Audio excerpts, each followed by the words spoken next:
ایک नौजवान ने दरवेश से दुआ करने को कहा। दरवेश ने नौजवान के कांधे पर हाथ रखा और बड़े जज़ब से दुआ दी, अल्लाह तुझे आसानियां बांटने की तौफीक अता फरमाए। दुआ लेने वाले ने हैरत से कहा, हजरत अल्हम्दुलिल्लाह, हम माल पाक करने के लिए हर साल वक्त पर ज़कात निकालते हैं, बलाओं को टालने के लिए हस्बे ज़रूरत सदका भी देते हैं, इसके अलावा मुलाजमीन की ज़रूरतों का भी ख्याल रखते हैं। हमारे काम वाली का एक बच्चा है जिसकी तालीम का ख़र्चा हमने उठा रखा है। अल्लाह की तौफीक से हम तो काफ़ी आसानियाँ बांट चुके हैं।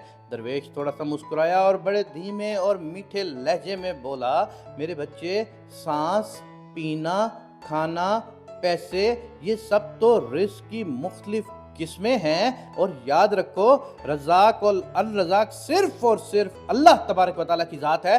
तुम या कोई और इंसान या कोई और मखलूक बिल्कुल भी नहीं। तुम जो कर रहे हो, अगर ये सब करना छोड़ भी दो तो अल्लाह तबारक व तआला की ज़ात ये सब फ़कत एक साथ में सबको अता कर सकती है। अगर तुम ये कर रहे हो तो अपने अशरफुल मखलूक़ात होने की ज़िम्मेदारी अदा कर रहे हो। दरवेश ने नरमी से उसका हाथ अपने दोनों हाथों में लिया और फिर बोला, मेरे बच्चे, आओ मैं तुम्हें समझाऊं कि आसानियां बांटना किसे कहते हैं। कभी किसी उदास और मायूस इंसान के कंधे पे हाथ रखकर पेशानी पर कोई शिकन लाए बगैर 1 घंटा उसकी लंबी और बेमकसद बात सुनना आसानी है। अपनी जमानत पर किसी बेवा की जवान बेटी के रिश्ते के लिए संजीदगी से तगदो करना आसानी है। सुबह दफ्तर जाते हुए अपने बच्चों के साथ मोहल्ले के किसी यतीम बच्चे के स्कूल ले जाने की जिम्मेदारी लेना ये आसानी है। अगर तुम किसी घर के दामाद या बहनोई हो तो खुद को ससुराल में खास और अफजल ना समझना ये भी आसानी है। गुस्से में बिफरे किसी आदमी की कड़वी, कसीली और गलत बात को नरमी से बर्दाश्त करना ये भी आसानी है। चाय के खोखे वाले को ओए कहकर बुलाने की बजाय भाई या बेटा कहकर बुलाना ये भी आसानी है। गली मोहल्ले में ठहरे वाले से बहस और मुबाहिसे से बचकर खरीदारी करना ये भी आसानी है। तुम्हारा अपने दफ्तर, मार्केट या फैक्ट्री के चौकीदार और छोटे मुलाजमीन को सलाम में पहल करना, दोस्तों की तरह गर्म जोशी से मिलना, कुछ देर रुक कर उनसे उनके बच्चों का हाल पूछना ये भी आसानी है।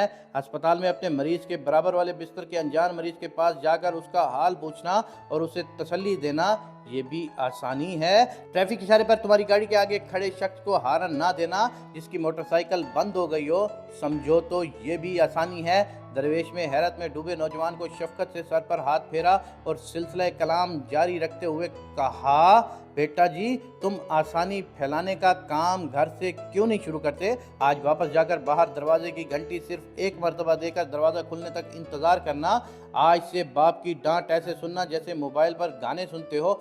आज से माँ की पहली आवाज़ पर जहाँ कहीं भी हो फ़ौरन उनके पास पहुँच जाया करना। अब उन्हें तुम्हें दूसरी आवाज़ देने की नौबत ना आए। बहन की ज़रूरत उसका तकाजा और शिकायत से पहले पूरी करना। आइंदा से बीवी की गलती पर सबके सामने उसको डांट डिपट मत करना। सालन अच्छा ना लगे तो दस्तरखान पर हरफे शिकायत बुलंद न करना। कभी कपड़े ठीक इस्त्री ना हो तो खुद इस्त्री दुरुस्त कर लेना। मेरे बेटे, एक बात याद रखना, जिंदगी तुम्हारी मोहताज नहीं, तुम जिंदगी के मोहताज हो। मंजिल की फिक्र छोड़ो, अपना और दूसरों का रास्ता आसान बनाओ, इंशाअल्लाह मंजिल खुद ही मिल जाएगी। आए सच्चे दिल से दुआ करें कि अल्लाह तबारक व तआला हम सबको आसानियां बांटने की तौफीक अता फरमाए। आमीन या रब्बुल आलमीन।